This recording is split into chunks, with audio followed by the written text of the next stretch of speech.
we will do that. We ask that you be patient with us as we try to provide the latest updated information that we can.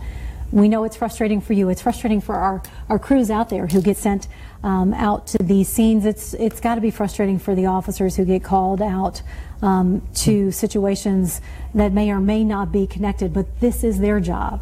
And so we want to keep you informed about what's happening so that you can keep your family safe. It is really just that important. And as I look at these, we're all looking here at these reporters waiting for the authorities to come to brief us on this latest incident. I was a street reporter for more than 20 years. My first question would be, are these connected? And no matter what the answer, how do you know? It's important insofar as it gives us, are these connected to these other incidents? Is this the same person? Do we have a different person? Was that accidental? There's just so many questions here tonight with this case that I hope that they will be able to tell us. I think, we have to assume they probably know by now, but they can't always, they have to withhold some information. So we're hoping that within the next 12 minutes or so, we will be able to know a lot more about the scope of what's going on here tonight. And one thing I do have to say, Brian Manley, Chief Brian Manley, he has been very upfront with all of the information that he has been able to give to the media and to the public. Just being able to tell us different things about this investigation, about this case. And I know there's some information that authorities are unable to tell us because it could compromise the investigation. Yeah, he had mentioned today specifically that they haven't released information about what the packages look like, what they may contain, for the reason that they believe the person doing this knows that information and only they know that information. And so as much as they can release information to keep you and your family safe, they want you to look out for suspicious packages, packages that you were not expecting, possibly backpacks, possibly bags left in areas that they shouldn't be. Even the device tonight at the Goodwill store. That worker did the right thing by notifying somebody saying they weren't comfortable with this situation. As we saw, something can happen. And whether it's connected or not, we need to remain vigilant in hopes of protecting people. Exactly. And I know we spoke about this earlier, Terry. Make sure and talk to your kids as well. Because, hey, I sent a package to my niece and nephew. Didn't even think about it. And I was like, oh my gosh, they're going to be the ones to pick it up off the front porch.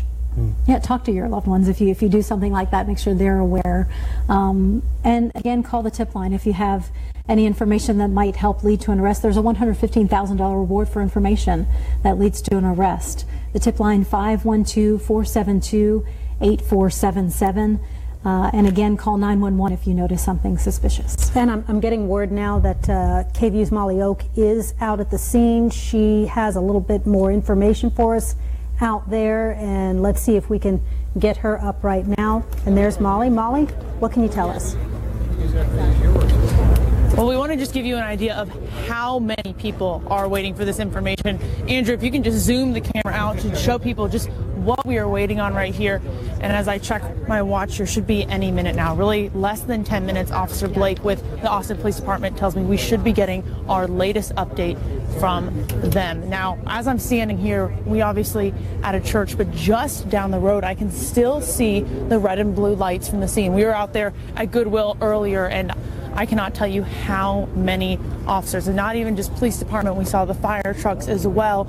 There was just a mass amount of lights that we were seeing. One man coming over me in the parking lot just asking what in the world is going on in Austin, Texas. And I think that's the sentiment we're feeling tonight from each and every one of these neighborhoods, whether that an explosion has happened in that neighborhood, it's happened near a neighborhood, or it hasn't even happened in their neighborhood. People are worried, and they're just wondering what will happen next and fearing if another one will happen. Of course, we had that explosion happening at Goodwill. We know that one person was injured. We just got the update recently that he has been released.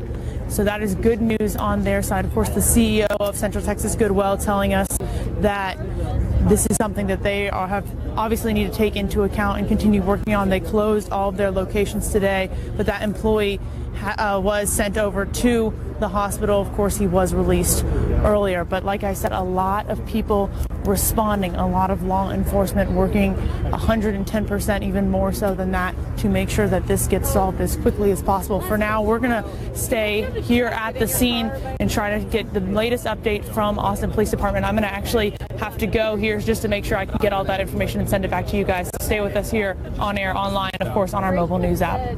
All right, Molly, thank you very much. And the Austin Police Department should be starting that press conference in just a few minutes. They said it's going to happen at around 9:30, and we will bring that to you live as well.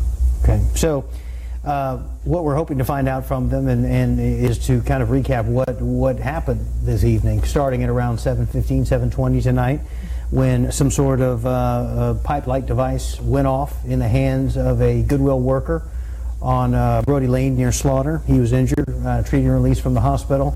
And whether or not this has any connection to what we've been seeing since the beginning of the month with the bombings. We're not clear on that. We've been hearing conflicting information about whether there's a connection or not. But whether or not there is a connection, we do know that there was a massive police and authority force out there once this thing started going down. Here's just a little glimpse of it, but it was much bigger than that earlier this evening as well. So, it frightened people who live near there. There's an apartment complex there. There's a Randall's grocery store down the road who shut its doors once it realized that something was happening there. So, yeah, to say that people are on high alert within our area, and